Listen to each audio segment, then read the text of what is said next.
তিন ধরনের পরিবারে অশান্তি সারা জীবন লেগে থাকে, কোনো অবস্থাতেই তারা শান্তির মুখ দেখতে পায় না। এমন কিছু পরিবার আমাদের সমাজে আছে, তারা সবসময় অশান্তির ভিতরে থাকে, সবসময় ঝগড়ার ভিতরে থাকে, সবসময় রোগ ব্যাধি বিপদ আপদ দিয়ে আল্লাহ তাআলা ঘিরে রাখে। এই তিন ধরনের পরিবার যাদের ভিতরে এই তিনটি গুণ রয়েছে, তারা কোনো অবস্থাতেই শান্তি কোনোদিন খুঁজে পাবে না, অশান্তির ভিতরে সবসময় নিমজ্জিত থাকবে তারা।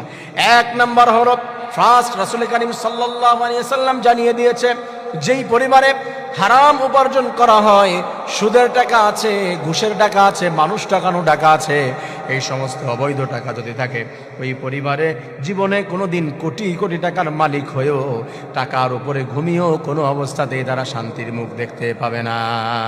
হারামের জীবনে কোনোদিন আরাম হয় না, কোনো অবস্থাতেই হবে না, পরিবারটি নরক হয়ে যাবে।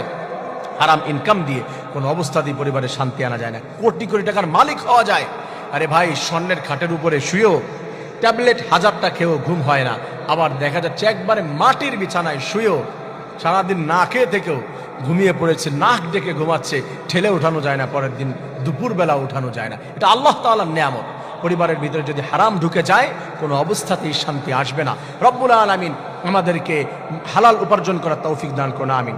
সেকেন্ড লেভেলে যেটা রয়েছে, যেই পরিবারের ভিতরে ধর্মীয় বিধিবিধান নাই, পর্দা নাই, কেউ কারো সঙ্গে পর্দা করে না, পুরুষদেরও পর্দা রয়েছে। আল্লাহ রাব্বুল আলামিন বলে দিয়েছেন, হে পুরুষেরা শোনো, তোমরা তোমাদের চোখকে হেফাজত করো, তোমাদের চোখ দিয়ে যা ইচ্ছা তাই দেখতে পারবে না। আর মহিলাদেরকেও আল্লাহ তাআলা হেফাজত করতে বলেছেন, তাদের সৌন্দর্যকে। মহিলাদেরকেও বলেছে, তোমরা তোমাদের চোখকে নিচের দিকে রাখো, পর্দা করো। পর্দা যেই পরিবারের ভিতরে কমপ্লিটলি রয়েছে, ওই পরিবারের ভিতরে শান্তি বরকত দিয়ে ভরপুর করে দেয় কে? পরিবারের ভিতরে কিভাবে পর্দা করবে?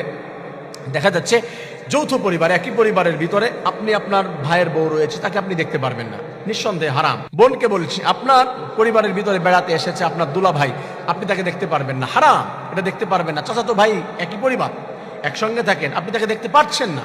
এই পর্দা যদি মেনটেন না করতে পারে, তাহলে ওই পরিবারে কোনো অবস্থাতেই বরকত আসে না, রহমত আসে না, আল্লাহ রাব্বুল আলামিন ধ্বংস করে দেয়, নাউযুবিল্লাহি মিন যালিক।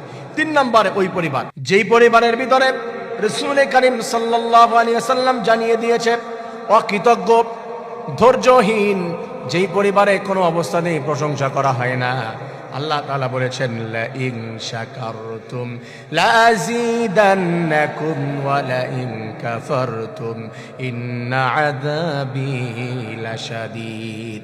আমার কোন বান্দা যদি শুকরিয়া আদায় করে, আমি তাকে যা দিয়েছি, আমি রব্বুল আলামিন ঘোষণা দিয়ে দিলাম, আমি আমার বান্দা শুকরিয়া আদায় করার কারণে, কৃতজ্ঞতা স্বীকারের কারণে আমি নিয়ামতকে আরো বৃদ্ধি করে দেই, সুবহানাল্লাহ।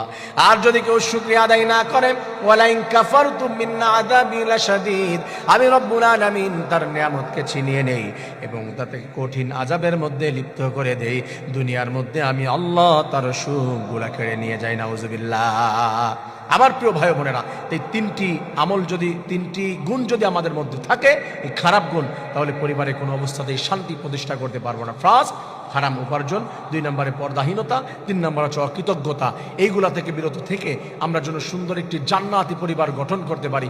রব্বুল আলামিন আমাদেরকে সেই তৌফিক দান করে দিন, আমিন।